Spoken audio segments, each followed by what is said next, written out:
Okay, welcome. This is Lab 5.5, the first income statement. We're going to do two income statements, the first for question 1 and the second for question 2. So here we are given a bunch of accounts. Some of the accounts are balance sheet accounts and some of them are income statement accounts. So we're just going to focus on the income statement column here in our trial balance. So here's our trial balance. We have sales, sales discounts, and sales returns and allowances. So we're going to use those to calculate net sales over here. Then we're going to take off cost of goods sold to get gross profit from sales. The operating expenses follow after that. The selling expenses should be all of the things related to the store. So for example, depreciation expense for store equipment and store supplies expense are selling expenses, not general and admin expenses. General and administrative expenses include all of the office equipment expenses, so depreciation expense on the office equipment, rent expense on the office space. And then we need to calculate the total gain or loss, the operating income number essentially. So the operating income number is this line. Then we take out the other revenues and expenses, add them up, and calculate a final net income or loss at the bottom. So that's kind of where we're going. There's no revenue heading here or total revenue. We're going to calculate net sales. So let's start with the sales. Here we have the sales.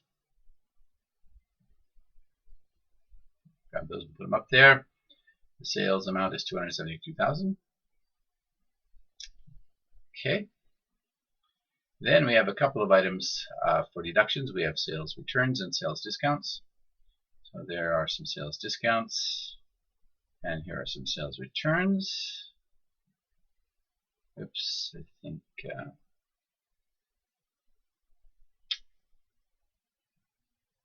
yeah, I'm not sure exactly how the heading is going to work out here. So let's oops, we take care of sales discounts and sales returns.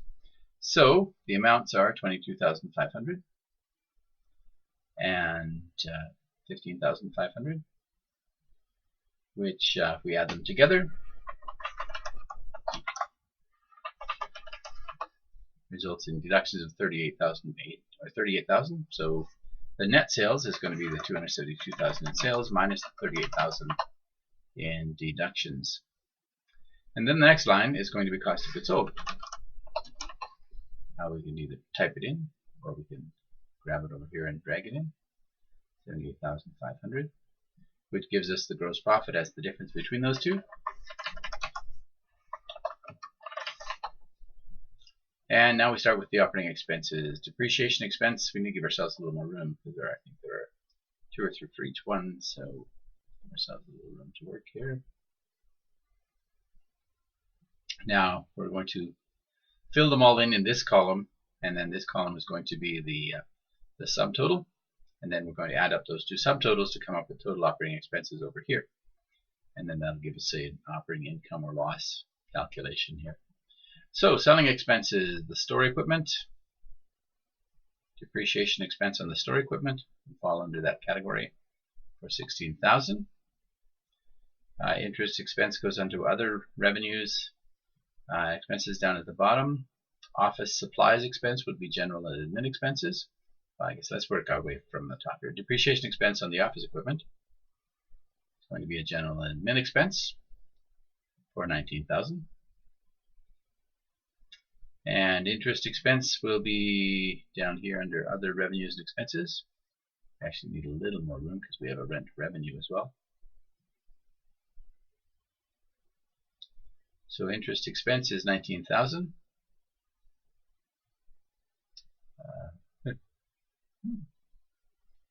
Okay. And our rent revenue was $178,500. And this, of course, is going to be the difference between those two. Office supplies expense. Office supplies would presumably be in the office. So general and admin, $61,000. Rent expense for the office space. It's where all the accountants hang around. So that's part of general and admin. Rent expense on the selling space is where all the sales guys hang around. So that's a selling expense.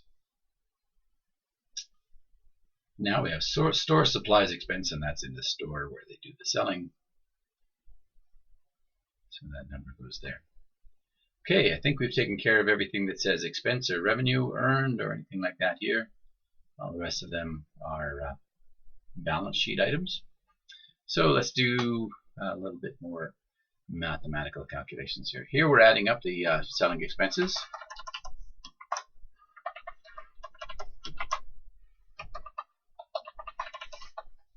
For 216,500. We don't quite need, oops, that disappeared my rent expense on the office space. So let's put that back. So my total general admin expenses are the total of those three items. Okay, now the total of the selling expenses and the general and admin expenses sum to my operating expenses line. So my total operating expenses are 407,000. We need a heading here, and that heading needs to talk about operating income. So if it's positive, it's income from operations. If it's negative, it's a loss from operations. Now we have a gross profit of 155 minus operating expenses of 407. I think I picked the wrong one. It's actually a loss from operations. So we see loss from operations right there. So here we take our 155,500 and we subtract 407. Actually are losing a little money, 251,500. Let's see if we make it up with our rent expense, or rent revenue minus the expense. Now of course revenue is an increase in our income, and expense, interest expense, decreases our income. So the number here is the difference between the two.